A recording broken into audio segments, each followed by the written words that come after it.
probably have heard that your Samsung phone has a feature called the compass. So you say this is the compass. And in this video, I'm going to show you how to use Samsung phone as compass. So the first thing you want to do when you want to set compass hub on your Samsung phone is go to your Samsung phone settings. While on the settings, scroll down and click on display.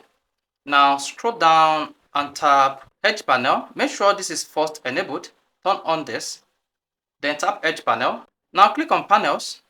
Then scroll like this and tap tools. Check tools. Then tap the edit button.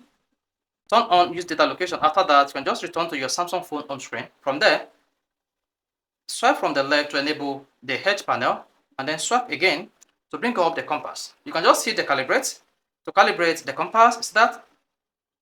And there you go. You can just rotate the compass like this to give you the accuracy of the compass. You can see this is west, this is latitude of 72, and this is north, this is east. On longitude, then you have east, west, south on the compass. So you have every information available on the Samsung phone compass. So this is how to use a Samsung phone as compass. If you found this really interesting, you want to hit like button, don't forget to subscribe to our YouTube channel for more quality videos just like this.